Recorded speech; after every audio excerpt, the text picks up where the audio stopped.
Hey you guys, it's Annie with Salttown Realty. So I'm going to go ahead and invite my guest, Chris Gleason. He is a good friend of mine and a talented woodworker, which is mostly what we're going to be talking about. Played a lot of music with him in the past, and just an all-around nice guy. So psyched to have him on here.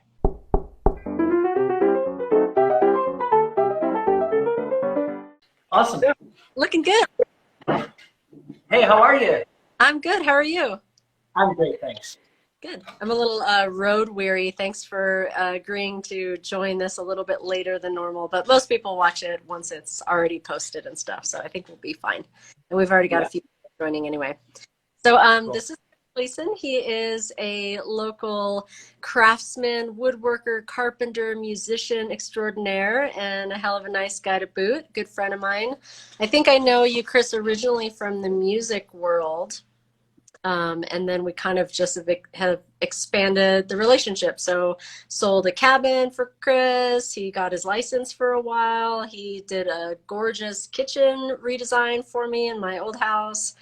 And so that's kind of the backstory. But I'd love to hear from you, Chris, kind of like your background, tell folks what it is that you do out there in the world. Yeah, for sure. Thanks for that nice intro. So I'm really pretty broad in what I do. When I started out, which was like a million years ago, this is actually my 25th year in business, which is like this impossible sounding milestone.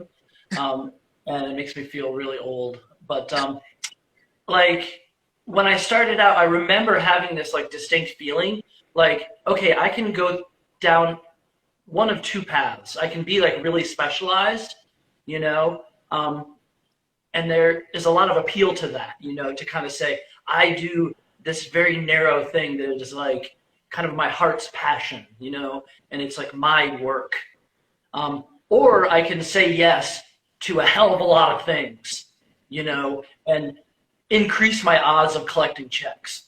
Um, Was a and good that thing. was the way I looked at it, as a young person who was very daunted starting out, and I shared shop space at that time with a guy who was phenomenally talented. He'd been working for about 10 years, and to this day, he remains one of the most skilled people I've ever met. And he would build these jewelry chests. And I mean, so again, 25 years ago, this is a while back, these things sold for like 5 grand. I mean, they were works of art, like hand cut dovetails everywhere, like locally sawn hardwoods that he would harvest himself, from the woods. So Wow. just incredible works of art. And that was all he did. Like if you said, Dave, could you make a dining room table? He'd be like, no. Dave was very capable of building a dining room table, but he just, had this line of things that he wanted to do very specifically. And I remember just saying like, I will build you anything. Please, anyone, ask me. Um, and so I don't regret that choice. And I do like a lot of the variety, that comes to me. But that certainly defines what I do on a daily basis. My phone rings, and there are a lot of kitchen cabinets, for example, that come in. There are restaurant interiors occasionally that come in. There are coffee tables, bedroom sets. So it's really just a huge range, and that probably is one of the things that is responsible for me being able to do it with a lot of passion after 25 years. That if it were the same old, I would just be like, out. I couldn't do it. So as long as at this stage of the game, I really love the client and I feel a real connection with the people, I'm actually super flexible on the project, is what I've come to find. You know, um, I have preferences and there are things that I kind of shy away from for sure. But really, like, if I'm meeting with a client for the first time and we both kind of feel like that, oh, yeah, like, oh, yeah, we can do this and that. Oh, wait, we can add that. And you feel that, this is going to sound stupid, but synergy. You really feel that, like, additive process, where you're in sync. That is really what I want, you Yeah. know. And I met up with some clients today who actually came through you. Okay. Yeah, and you were one of the referring people. And actually, there were two people who referred them, which is really neat. Yeah. Um, and like you referred the other people, Oh, like yeah. so this web of Annie referred people, And but anyway, I was meeting with them, and it was a really cool process, of like, hey, since we're moving this part of the peninsula, that opens up space, and wow, we can totally re-envision what's going to happen over here. What do we want to do with that? And it's just a great discussion that occurred, and then ended up with just this whole new set of possibilities. Like, we could do this, we could do that. And I think we were all like super jazzed about seeing things none of us had imagined at all, so we all like left that meeting really pumped, so And that's like what that's a lot of what I want. Yeah, and that's definitely what I love about like your work in general. Like following you on social media is super fun because you're like, what's he doing today? Is it like a bunk bed? Is it a table? Is it a kitchen? Is it like some interesting, built-in whatever, like it's always some different thing. And then having worked with you directly, like the thing I always point out is in my kitchen, when you came up with that idea of putting that that piece on the top or whatever that had like a really interesting design, haven't ever seen it anywhere else, and it totally brought a new element into it. So like allowing your creativity to shine through, working with people that allow you to be that person is just super cool, and that's I totally get the synergy thing with you. I think that you would work best with people that kind of allowed that to happen. So yeah, it's Yeah, pretty. yeah, thanks. I appreciate that in you. And that's like, I think when I'm sort of like able to be like my highest self in that regard, that's like my gift, really. Like, I am super sensitive to space in a good way, like I have opinions. Mhm. Like when I walk into someone's house for the first time, I feel it very deeply. Like Mhm. I'm not neutral. I'm not just going like, yeah, what are we gonna do in here? I mean, like I care. I care very deeply, even though Well, it's not my house. I have no vested interest. right. It's almost like I'm affected. I feel the light. I feel the movement. I feel what is not working. I feel what's blocked. I feel what needs to flow differently. And so like when people are open to allowing me to express my ideas, it's just like, yeah, okay, I'll tell you. You don't have to go with it, but like if you want, I will let you know. You know, and it's wonderful. Like honestly, that's like my greatest gift. Like making stuff is great and really fun, but like my relationship to space is one of my favorite things. Well, And I have a client right now in Park City. I did a kitchen for them last year, a big, beautiful kitchen, and some furniture in a bathroom. And this year they're having me back to do like a nice bedroom set, some armoires, and they literally said to me, Chris, just make what you think is best. oh, I love that. And it's like that level of trust, it's like, absolutely. Like I will go to the ends of the earth for you people, like I will just like breathe into the space. Like I will find the best stuff for you guys, the best lumber. Like I actually gave them my secret stash that I've been sitting on for 10 years. Wow. It's like, you guys deserved it. Like, absolutely. This is my dog making noise. It's like I will give you, the best stuff. Like I just feel completely together with you guys, like you're trusting me, and letting me do what I do best. And like, yeah, that's what I want. So is that your recommendation? So one of the questions I wanted to ask you is like, because I try to relate all this stuff back to, buying and selling or occupying homes. So if somebody moves into a space, what is your recommendation? Like to have you over there early to kind of talk about layout stuff? Like what does the process look like for a potential customer? Sure. So I was actually thinking about that earlier today. I think best case scenario, absolutely. Like even to the point where it's completely like tentative, like people are not even sure they're going to go with something, where it's like, Sunny. Yeah, this is Sunny finding the loudest bone. But you know, even if it's early, where I don't know where the market's at right now and how much time and space people have to, you know, stop and think. But you know, if people are kind of on the fence, perhaps on a hypothetical property, and they're going, "God, this place is a dump. We don't see the possibilities," you know. But to have me or somebody like me come in and go, "Ah, okay, you know, here's what I see," you know, like with my experience, you know, and my expertise, here's what I can imagine for you, you know, and you know, this is perhaps what that could run you, whether it's me doing it or somebody else, you know.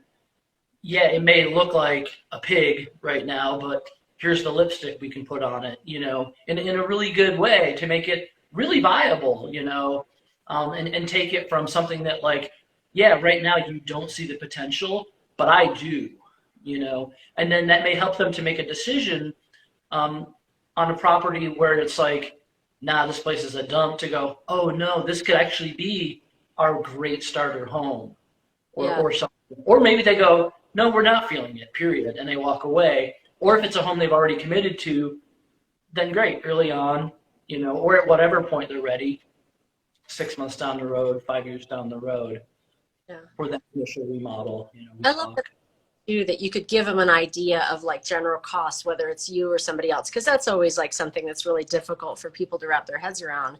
And I might say, if you can see Chris's background here, this is his home, and I looked at this home years ago. There had been vagrants living in it. It was rough. Like I was in there by myself, and I was honestly like a little scared, and I left going like, oh hell no, like this place is a dump. And Chris ended up buying this place and has made it so cool. Like I could never, and I feel like I'm pretty creative and I have pretty good vision, but I could have never imagined that it could look how he's made it. And just little by little, he keeps working on it. I feel like you should do like, or maybe we could do like a combined promo video on like the before and after of your house of being like, dude, hire this guy. He's got the vision. I could have never seen what he turned it into. It's such a rad spot. Yeah, I remember that day. It was really funny because you were doing that great series of like worst houses of Salt Lake, kind of, It and was it came up, and I was like, oh my god, it's my house basically. I had just put in an offer that day, you know, and I called you and I was like, dude, I put in an offer, and you were like, no, run, you know, and I was like, this is my shop, this is my place, and so. Yeah, it was abandoned for 7 years. Wow. You know, you get a bank loan on the place. It would rain in the house. And I set 1 foot indoors and I went, oh yeah, I'm feeling it. I love it. I went, no, total dumpster fire, you know, but it's about 90% done now. It's, you know, closing in and on it. And, yeah. My guess is that most of the people who are, you know, on here watching probably already follow you, but if they don't, they should, just to see that new bathroom coming together alone. That's like my favorite thing. So, yeah, it'd be nice. Yep. Cool. Well, any other words of wisdom for potential people who are looking to put in new kitchens or have furniture built or anything like that? Yeah, like hire me. No, but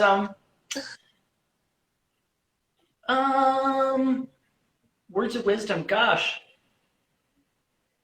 you know, make a call, you know, whether it's to me or somebody else, you know, like, because why not? At least to look into it, you know. But sometimes people are surprised to find like that there's options, you know, within their price point.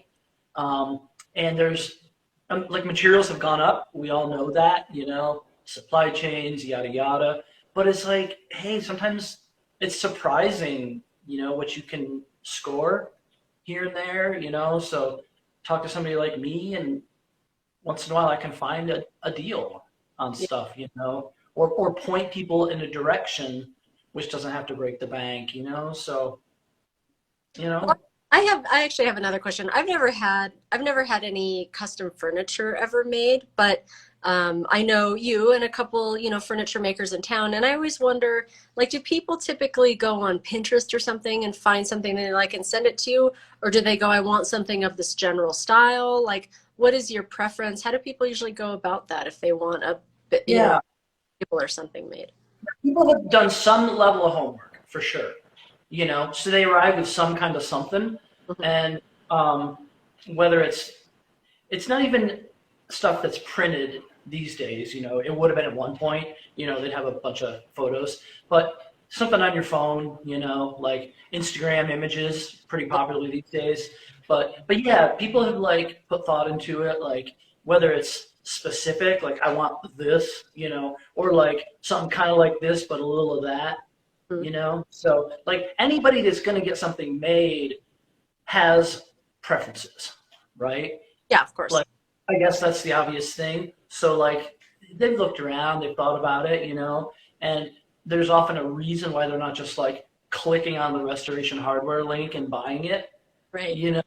And so yeah, people show up with a little something in mind, Yeah. and that's when kind of the back and forth starts of like, oh, okay, like what do you like, what don't you like, and you know, Yeah. in your what's your dream scenario? And I always start out with those kind of questions with people like, if money were no object, what would you want?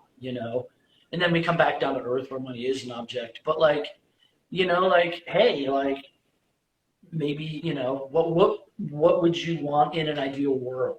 Yeah. Like maybe there's a way to get close to that or evoke things about that. Right. Right. So, Well, yeah. awesome. Well, I know we started late and you've got stuff going on. I just want to say the final thing is if you want to meet Chris in person, he plays every Wednesday night, right? With his band, the Freeloaders. Do Yeah, that's a little right. shout out. Is it at Shades? It is Or what's which is down in South Salt Lake. okay. Yeah. Yeah. Yep, we're down. Free show. And then I'll give myself another little plug regarding that, if that's okay. We have a big show coming up, which Oh, is Little City. They're putting on monthly concerts in the Granary, and they're blowing up. They're huh. really fun. They do like food trucks and like beer trucks and cocktails and things like that. And it's all ages, so like families can come, which is so Yeah. rare in Utah. That families are welcome in an environment like that. I feel like that's a missing piece. Um, but it's going to be July 30th from 5 to 10. There's three bands, and the Freeloaders are going to be the final band from 8 to 10. And last time they did it, they had 1,400 people. Wow. That's a huge show. Huge Yeah, I show. should get And we're very excited. yeah. Yeah. Little So fun little it's a fun time out for people. yeah. A few of my clients are in your band now too, which is fun. So I Hilarious. Yeah, like half of our band is made up of your clients. goal for all bands and woodworkers in town and everybody. That's how I like it. Oh wait, yeah, it's 3/4 of the band. Yeah, because you got Wolf. I saw the other day plays with you guys sometimes, and then Ryan. Ryan and me. Yeah. So 3/4. Oh my god. Jeez. Yeah. Oh, and of course, incredible. You're a powerhouse. All right, Chris. Thank you so much for joining me on here. I really appreciate it, and have a good night too. You too. Okay. Yeah. Bye. Bye.